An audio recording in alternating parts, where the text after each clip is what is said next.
Fala galera, beleza? Sejam bem-vindos ao nosso QAcast, podcast QA Test do CID.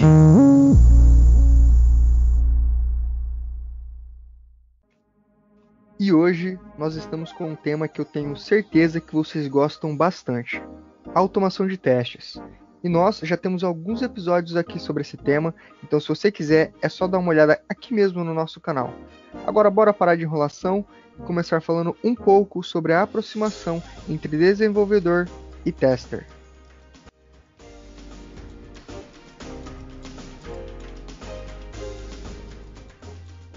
Pessoal, existe uma tendência aí de mercado que eu até acredito que tenha vindo junto com a automação de testes, que é o time de dev e o time de QA trabalhando cada vez mais próximos um dos outros. E com base nisso, que eu queria que vocês comentassem um pouco, são duas perguntas na verdade. Primeiro, quem é responsável pela automação? É só o time de QA? Ou essa responsabilidade pode ser compartilhada com o time de desenvolvimento de acordo com o tipo de teste?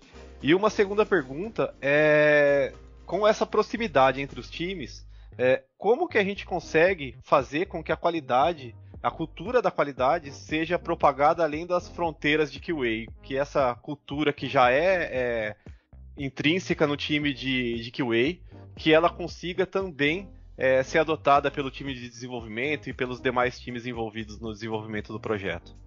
Essa pergunta, né, ela tem, assim, eu acho que essa é uma questão que ela vem evoluiu muito até aqui e ela provavelmente vai continuar com uma evolução acelerada, porque, pelo menos assim, ela também vai ser uma pergunta que ela vai ter um toque aqui assim, a minha resposta também ela vai ter um contexto bem pessoal de algumas coisas que eu acredito e como as coisas vão caminhar nesse sentido.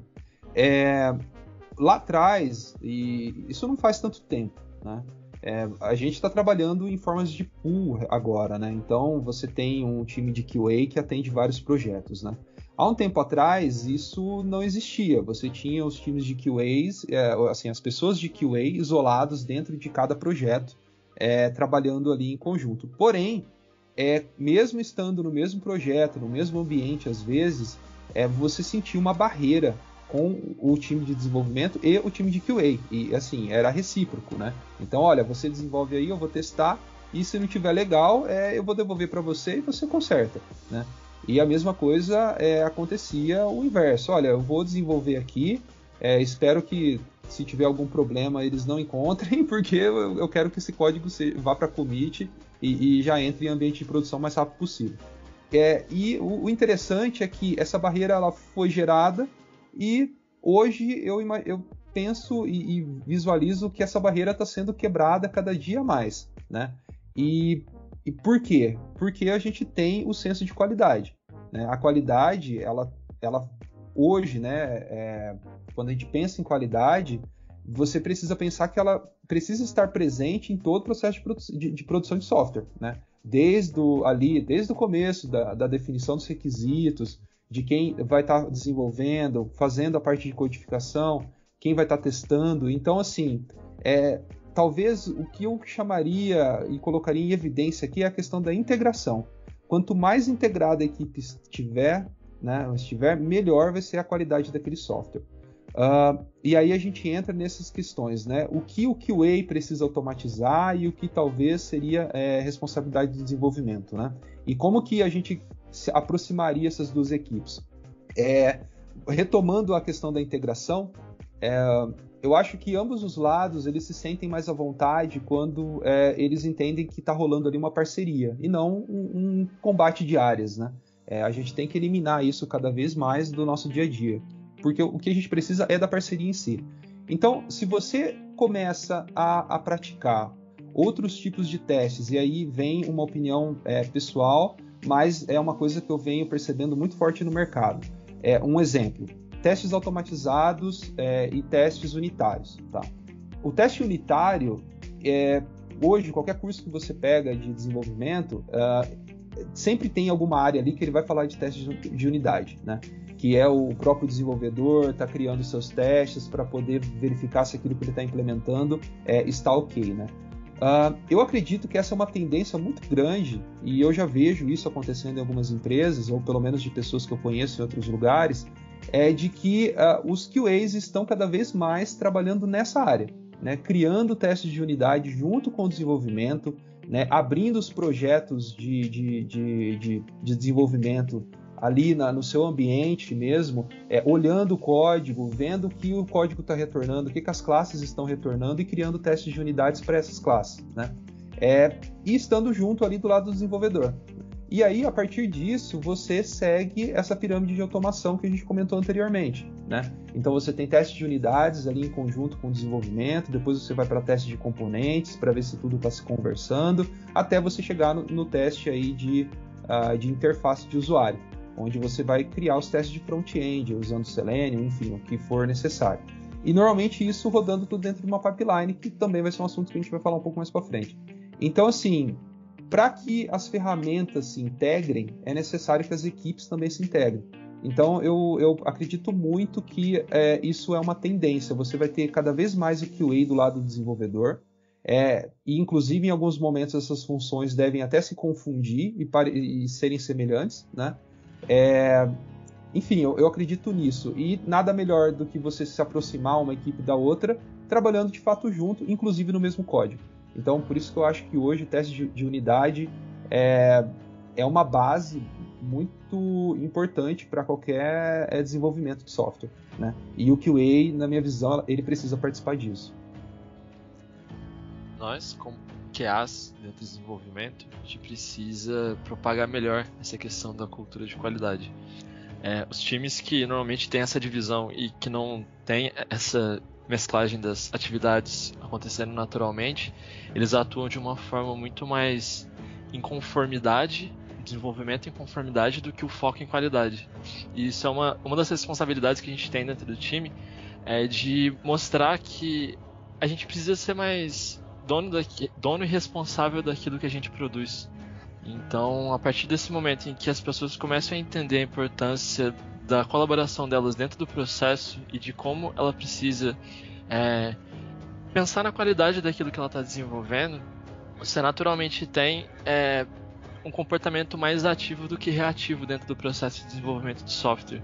E com isso, a qualidade começa a ser vista desde o início do processo em cada uma das atividades e não dependendo de um grupo específico de pessoas. Por isso que eu digo sempre que é importante que a gente reforce e continue retomando esse assunto, né, de que as pessoas precisam ser responsáveis e prezar pela qualidade daquilo que elas desenvolvem. Aí com isso, naturalmente, o time vai entender que a qualidade é a responsabilidade dele como um todo, né, do time como um todo. E aí sim, essas atividades elas passam a ser responsabilidade de todo mundo e não só dos QAs, em relação à automação de testes, né?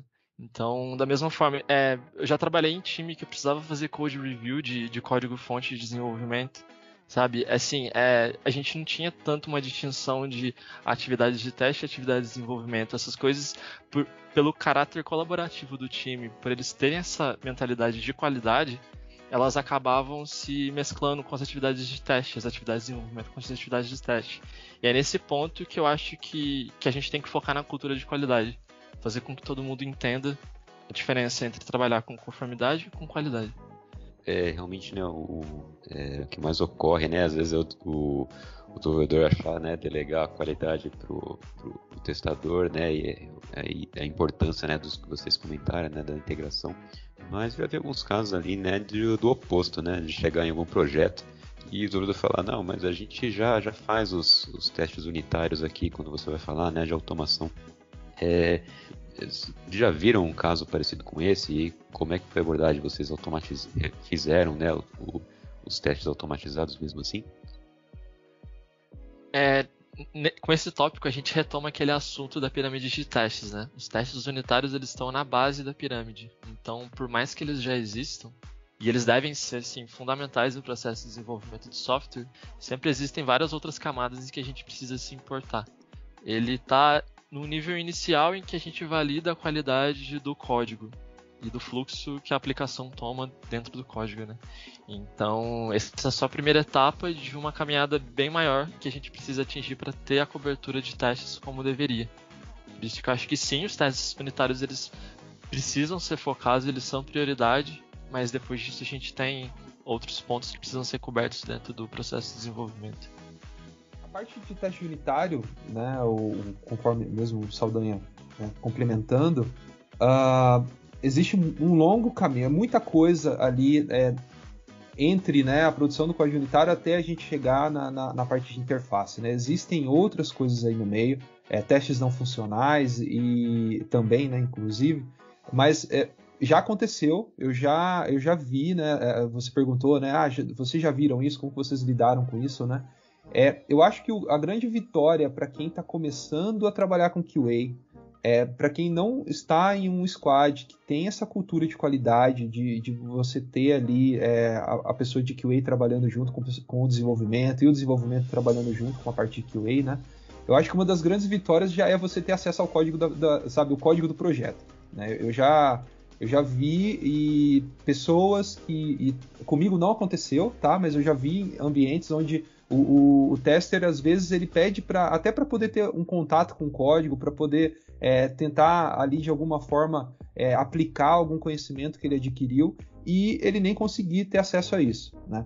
Então eu acho que cada vez mais a gente tem que diminuir, né, essa parede e para a gente poder ter acesso à informação, né? E aí você vai chegar no ponto de que, ok, o desenvolvedor ele pode falar que não, eu já tenho testes unitários aqui para toda a parte do software, tá, mas vamos ver se não precisa de mais, né? A gente está falando de projetos que, dependendo do seu tamanho, pode chegar a números absurdos de testes automatizados, e quanto mais, melhor, né? Ainda mais se você tiver isso dentro de uma pipeline, é ótimo. O que der para você conseguir travar e testar dentro do seu software, melhor ainda, né? Então, eu acho que esse ponto, né, de olha, eu já tenho teste unitário, né, não vamos mexer nisso não. Eu acho que sim, vamos ver se a gente não precisa ajustar mais alguma coisa, né? Se nessa longa caminhada, se não tem mais nada aí que a gente possa testar. E, ao contrário, também é importante, né? Olha, não, a gente já tem todos os testes que poderiam cobrir essa feature que você implementou ou essa classe que você implementou. Não, pera lá, né? Às vezes o desenvolvimento tem uma opinião formada sobre aquilo e até é melhor do que, às vezes, o seu ponto de vista, né? Recentemente, nesse projeto que eu estou trabalhando, eu achei algumas coisas que aconteciam estranhas, mas depois eu fui entender, né? Os desenvolvedores chegaram para mim e falaram assim, viu, manda os seus casos de teste aqui para a gente poder trocar uma ideia e ver o que está acontecendo, né? E aí pensando, vindo daquele modelo de que você tem uma barreira entre desenvolvimento e QA, eu falei, cara, mas que estranho, eles querem dar uma olhada nos casos de teste que eu escrevi aqui, e na verdade não, eles queriam só olhar para ver se, olha, será que não tem alguma coisa que eu implementei aqui que talvez poderia ter um caso de teste diferenciado, né?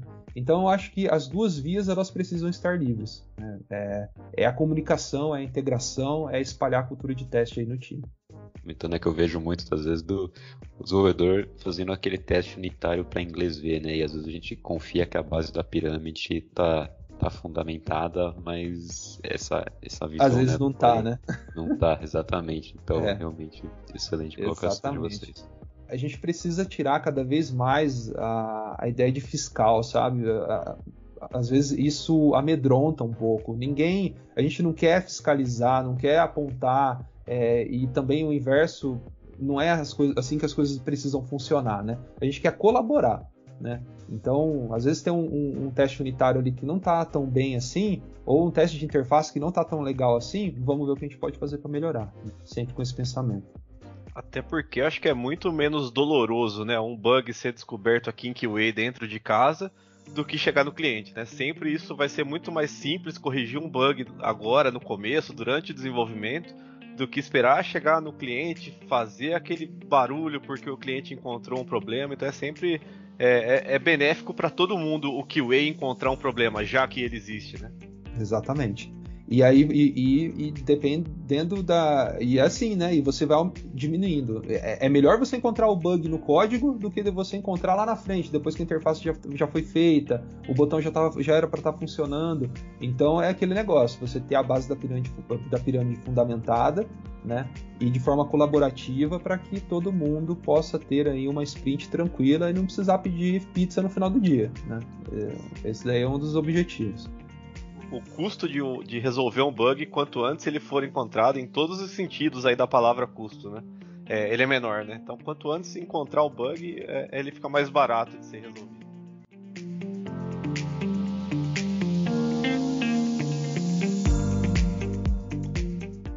Pessoal, vou fugir agora um pouquinho dessa questão dos tipos de testes que tem que ser automatizados ou não, porque eu tenho uma dúvida que ela é geral e ela é relacionada à manutenção desses scripts.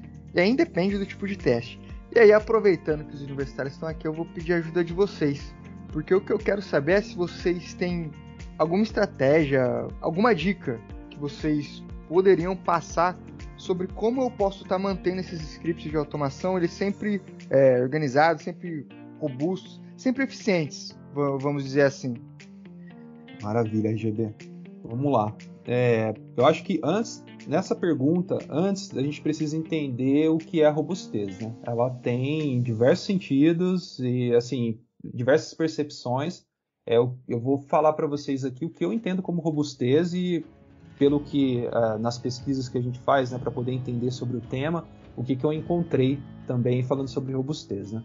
Então, a robustez de um software, e não é a robustez, ela não existe só em software, né? Existe em qualquer outro produto ou até processo aí que você está trabalhando. Mas em questão aqui, vamos focando em automação, a robustez é algo ser minimamente sensível, né, aos fatores que causam causadores de variação.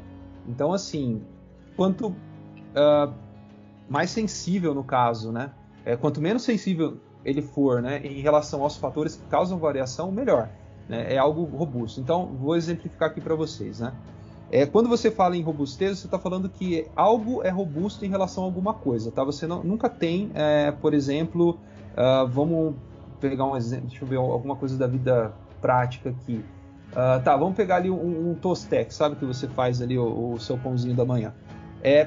Ele precisa ser robusto em relação a algumas coisas, né? Talvez principalmente ao calor. Ele precisa suportar o calor ali que ele está gerando para poder esquentar o seu pão. Então, o seu Tostex ali da manhã, ele é robusto, ele precisa ser robusto ao calor, ele precisa ser robusto ao tipo de eletricidade ali que ele está recebendo e ao tipo de manuseio que ele vai ter, né? Você não vai ter algo robusto a tudo.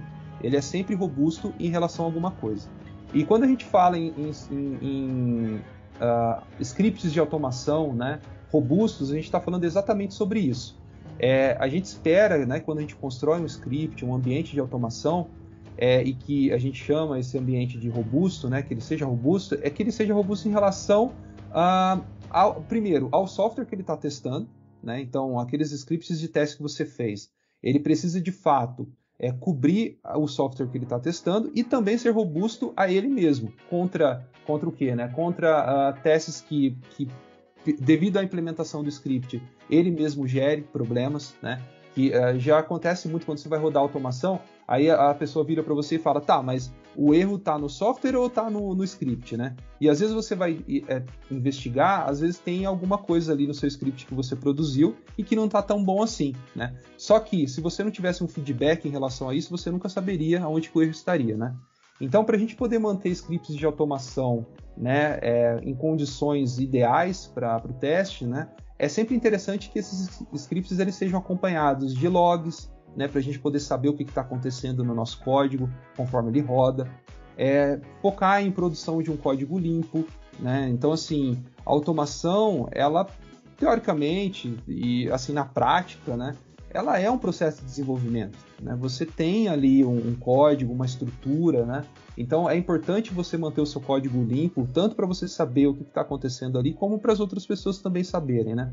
Garantir que seu script seja tolerante a falhas, né? Para que ele possa ser robusto, né, em relação a ele mesmo. Se ele falhar, o que ele faz? Ele tenta de novo, ou ele vai avisar o tester que, olha, eu falhei aqui na linha tal, em tal lugar, né?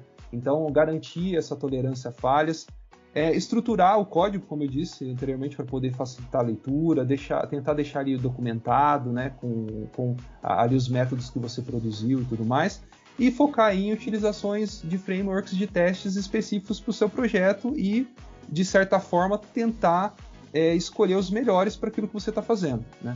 Então, se é um teste de back-end, se é um teste de front-end, tentar escolher as melhores ferramentas para você produzir o seu script, né? Então, retomando, ser robusto é isso, você garantir que o seu código de automação ele enfrente qualquer problema ali que ele encontre, ou pelo menos grande parte deles, durante a sua execução, né?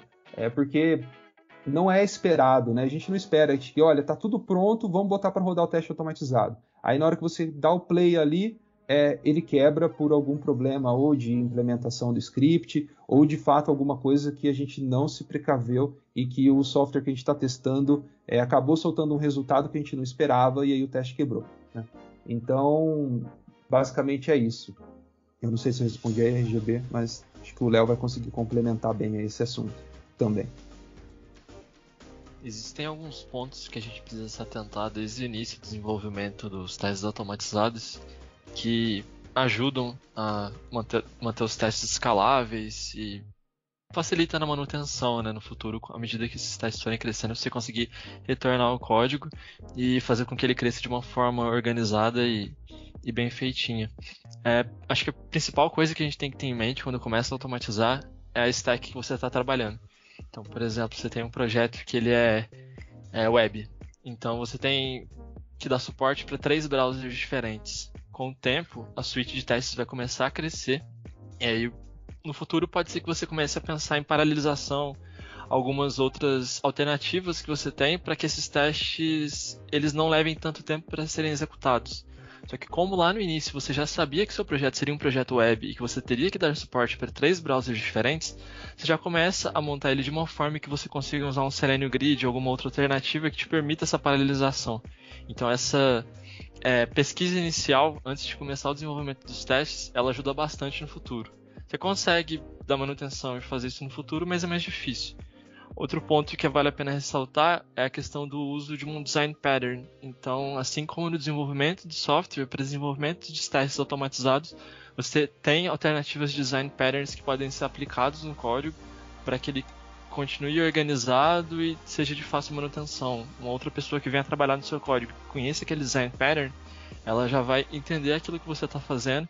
O código ele vai ficar reutilizável, vai ficar bem enxuto, então facilita bastante nessa manutenção. E o último ponto que eu queria colocar é o uso de Style Guide. Toda linguagem de programação ela tem boas práticas, ela tem um Style Guide que é recomendado a ser seguido. No caso do Python, por exemplo, a gente tem um PEP 8. E da mesma forma que se aplica para desenvolvimento de software, ele se aplica para testes automatizados. Então, o uso de um Style Guide, ele deixa o código mais legível e ele facilita para que outra pessoa que vá trabalhar nos testes automatizados, ela consiga pegar o código, entender de cara e conseguir trabalhar nele desde o início. Então, são alguns passos. Existem outros pontos que a gente poderia desenrolar, mas assim, que eu acho que são os principais que precisam ser vistos na hora de buscar essa robustez nos scripts de testes automatizados.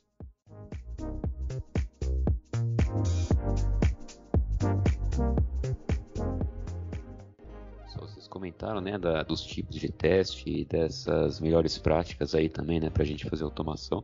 Mas dado o contexto aí do meu projeto, né, do que eu vou ter que automatizar, da linguagem, como que vocês buscam qual ferramenta que eu vou utilizar? Tem alguma forma melhor de decidir qual ferramenta, né? Se a gente busca na internet, tem diversas opções aí para várias tecnologias, mas a gente fica meio perdido se a gente está começando, não conhece as ferramentas. Beleza. Bom, eu acho que uma das... Assim, gente, automação, ela tá ligada, assim como o desenvolvimento, à questão de pesquisa, busca, referência, né? Pra gente saber o que tá rolando. E também sempre antenado a novas tendências e tecnologias aí que saem, né? Porque... E saem muitas, né? Assim, todo dia tem alguma coisa nova.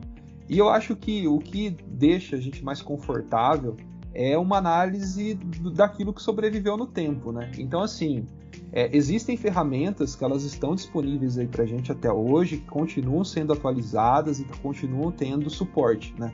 E eu acho que essas seriam aí as ferramentas ideais para você iniciar quando você começou em automação ou está em algum projeto que precisa ser automatizado. É claro que às vezes você pode testar uma coisa nova ou outra, e isso é muito válido e eu também gosto, mas dependendo da sua pressa, né? Dependendo do que você tem pela frente para poder encarar, às vezes compensa você ir em algumas ferramentas padrões, né? Então, quando eu vou automatizar, né, como que eu faço para pesquisar ferramentas, né?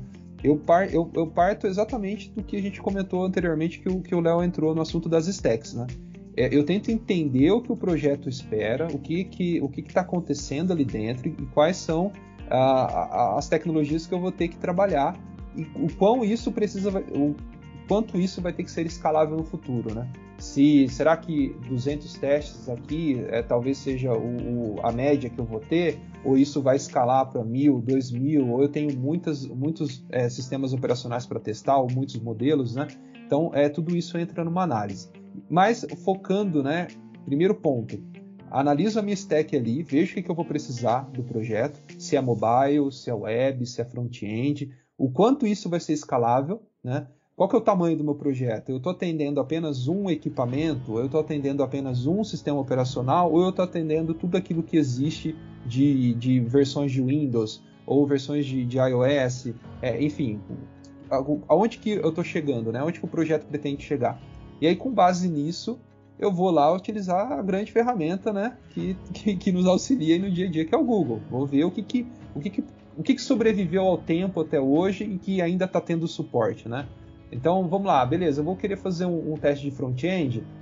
Falar em front-end não tem como a gente não falar em Selenium, né? Ele é uma ferramenta base para teste de interface e que possui suporte até hoje e, assim, ele é muito... Enfim, muitas pessoas utilizam, vários projetos utilizam, e ele tem uma capacidade de suporte assim absurda. Você consegue fazer muita coisa com ele, né? Mas, além do Selenium, você pode usar o Cypress, você tem outras ferramentas que também fazem esse tipo de cobertura. Mas, quando eu vou escolher alguma, eu sempre dou tendência àquilo que sobreviveu há mais tempo no tempo e que ainda está tendo suporte, né?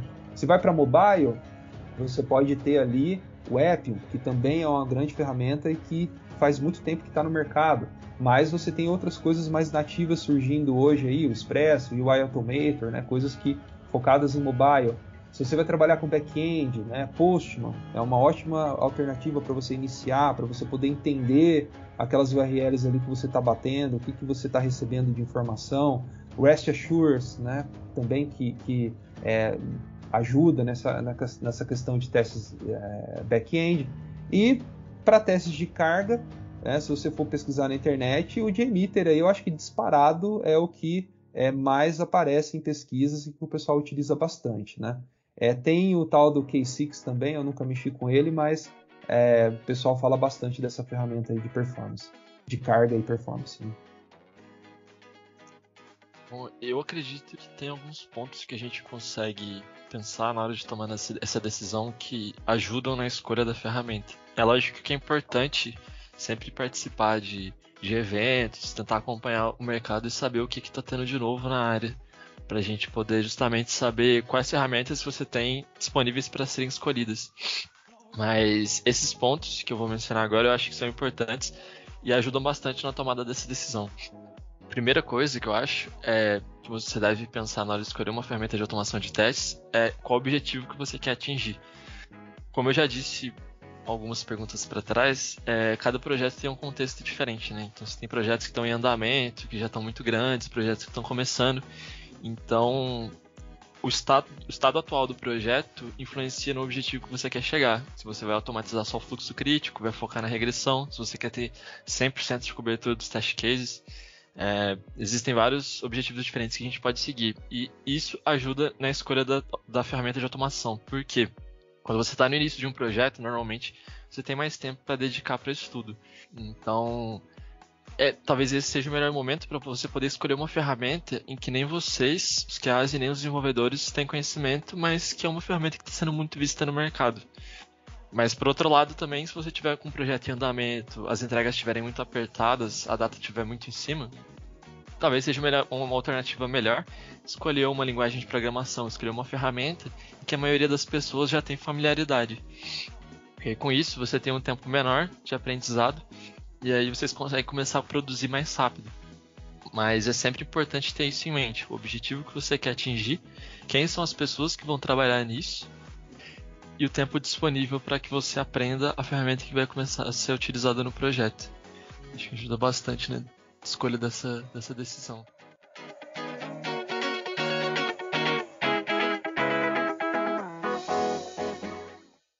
Um pouquinho assim dessa linha da ferramenta, assim, dessas escolhas. Eu não sei se vocês de repente reparam nos comentários que vocês fazem, mas eu sou bastante observador.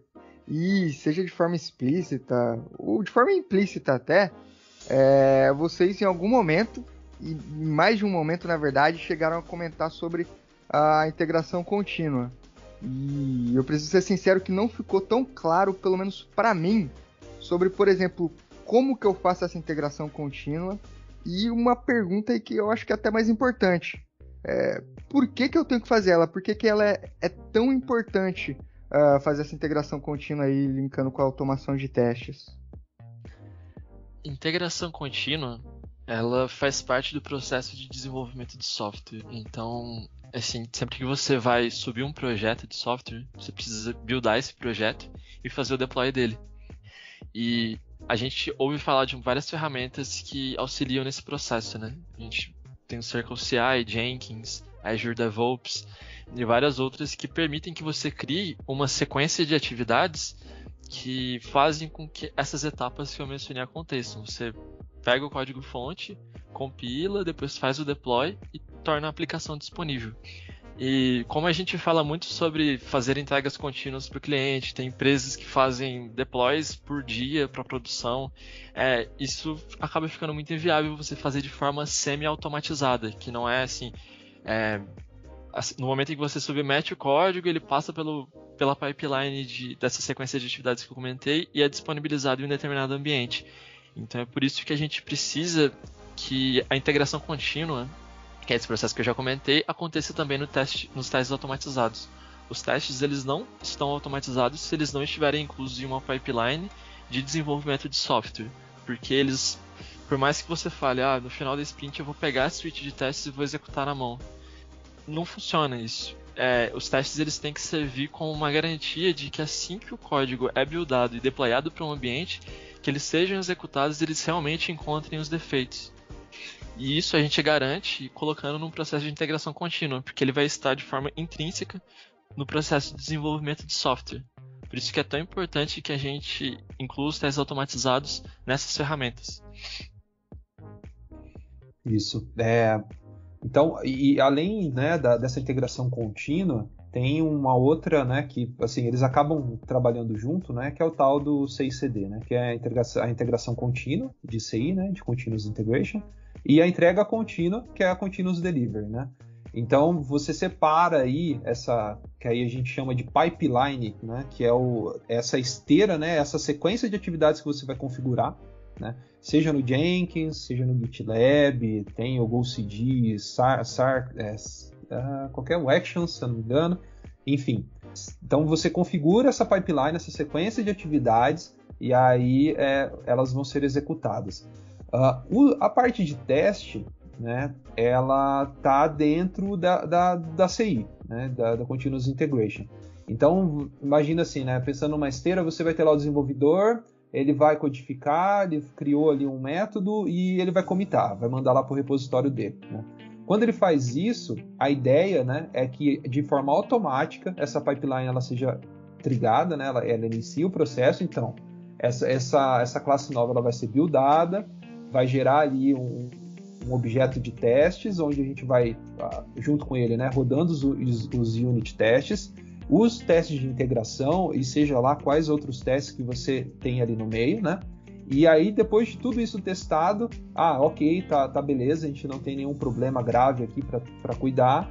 E aí a gente vai para a parte da entrega contínua, que é a parte de disponibilizar, né, esse objeto de teste que você criou, né, ou a aplicação em si, dentro das áreas de os ambientes, né? Seja ele tanto como staging ali para o desenvolvedor fazer mais alguma coisa, ou até uma área de testes para a gente poder fazer testes mais específicos, né? De, sei lá, às vezes abrir a interface, clicar num botão ali, algo mais específico dentro de um ambiente específico, ou até mesmo mandar ele direto para a produção, né? E isso que o Saldanha comentou eu pude, assim, eu experimentei e depois que eu fui entender melhor a relação do teste automatizado com essa pipeline, né? Porque assim, às vezes você constrói um código de automação assim, grande, com um monte de coisa para você poder testar e tal. Só que ele não está integrado numa pipeline. Então o que acontece? Na hora que o APK sai lá para testar, né? Vamos dizer que a gente está mexendo com mobile, você tem que instalar isso no equipamento, você conecta ali com USB no seu PC, vai lá e clica no play da sua IDE ali para você poder rodar todos os testes. É claro que esse cenário é melhor do que não ter nada, tá? Só que às vezes, e eu posso dizer que várias das vezes, isso não funcionava tão bem. Porque você ainda tinha dependência de ter uma configuração antes de rodar os testes, né? E toda vez que você tem isso, você cria uma barreira a mais, você gera a dúvida. Será que compensa rodar o teste automatizado aqui? Ou será que compensa eu fazer um sanity rapidinho aqui, passar pelo fluxo crítico, ver se está tudo certo e manda bala, né? E às vezes você está dentro da sprint, e às vezes o teste manual acaba sendo o escolhido, né? Mas não é o ideal. Então a ideia de se manter esse pipeline é exatamente por isso, você manter as coisas automáticas, né? E também auxiliar no método ágil, né? Você conseguir disponibilizar as coisas no menor tempo possível para, enfim, né, você ter essas entregas o mais rápido possível e com qualidade.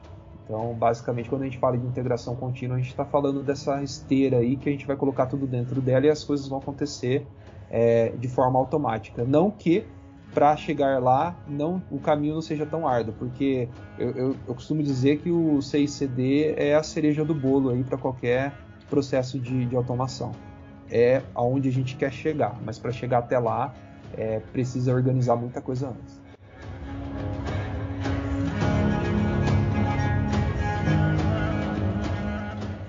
Vamos supor que aí eu tenho dentro da minha pipeline um teste que ele vive quebrando. Eu rodo ele em cima do mesmo código, algumas vezes ele passa, outras vezes ele falha. Como que eu posso tratar isso? Como que eu posso corrigir esse tipo de problema? Esses testes que quebram aleatoriamente, eles são conhecidos na comunidade como flake tests. Às vezes você tem uma suite de testes que já foi executada 5, 6, 7 vezes e ela está passando. Aí por algum motivo, alguns dias depois, apesar de não ter mudado nada no código que está sendo testado e nem nos testes automatizados, alguns deles começam a quebrar. E essa inconsistência, ela acontece justamente porque os testes automatizados eles interagem com uma interface que às vezes por demora no carregamento ele não consegue localizar, ou por falta de foco em algum componente para poder conseguir acessar um elemento que é interno a ele, isso acaba acontecendo.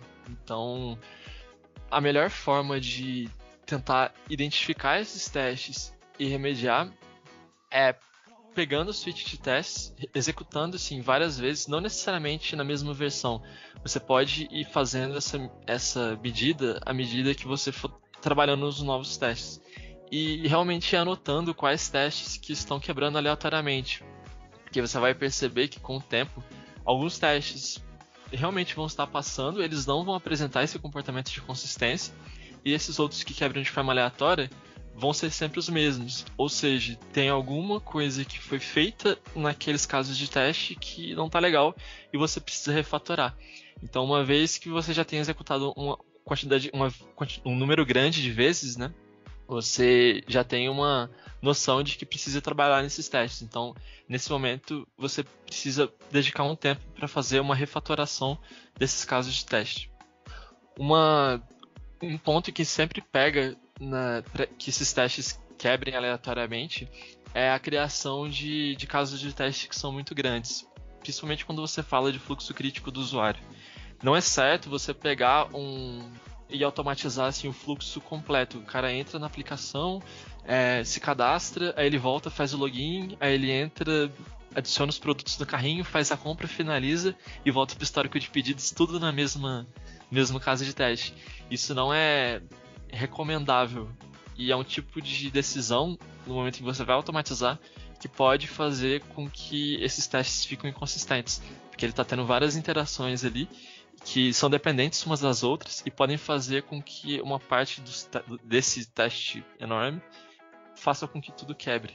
Por isso que é importante sempre manter os test cases concisos, e caso você não consiga identificar quais testes estão quebrando de forma aleatória, buscar executar de forma sequencial, anotar quais testes estão tendo esse comportamento para no futuro refatorar. Tem um material até que é bem legal de a gente colocar junto com o podcast, eu posso disponibilizar o link depois, que é de como a Google faz para poder lidar com flake tests. Eles falam justamente sobre essa questão de executar, coletar essa métrica e retrabalhar os testes. Isso, e além, né, assim, além dos testes grandes, esses testes que fazem tudo, né, e que não são aconselháveis, existem outros pontos que deixam aí os seus testes instáveis, e que uma vez que, ok, eu estou ali monitorando, encontrei um teste, né? Talvez o que vale a pena eu validar ali nele para ver se ele é um flake test ou não, né? Tem algumas coisas que você pode analisar, né? Primeiro, de forma geral, se você tem uma suíte que quebra muito, né?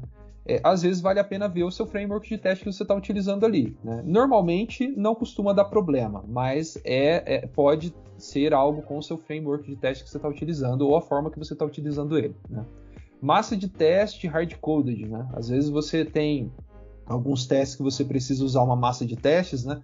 E às vezes de você ter isso separado do seu código, né, de automação, você acaba colocando ali junto, né? Lá dentro da sua estrutura, você cria uma pastinha ali e fica colocando toda a sua massa de testes ali dentro, né? A gente chama aí de hard-coded, né? Escrito ali mesmo, algo não separado.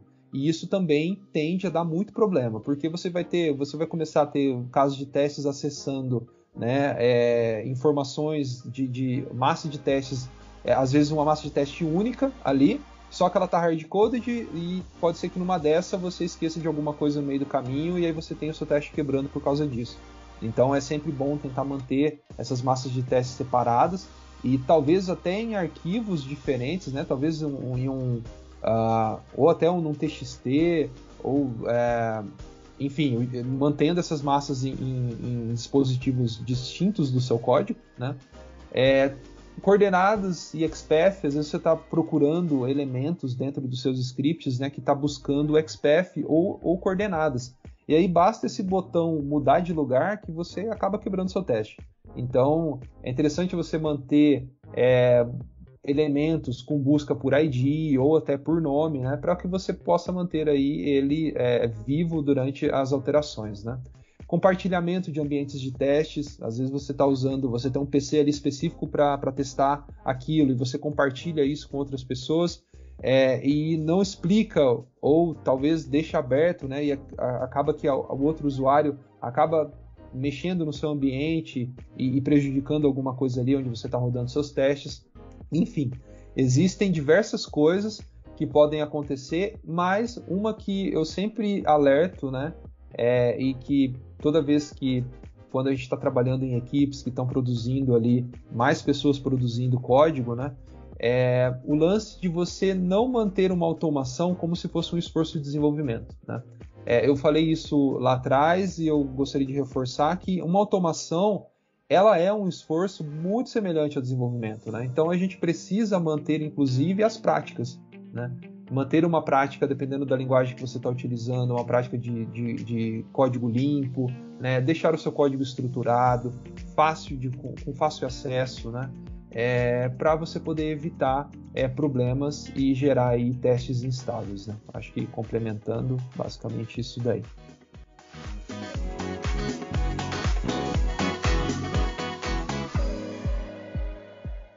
Pois é, galera. Como tudo que é bom dura pouco, infelizmente, nós vamos chegando ao fim desse episódio. E eu quero agradecer a todos vocês que acompanharam até aqui. Espero que nós tenhamos aí respondido algumas dúvidas que vocês tinham sobre esse tema. E até a próxima. Você ouviu a mais um papo de qualidade no QAcast do CID.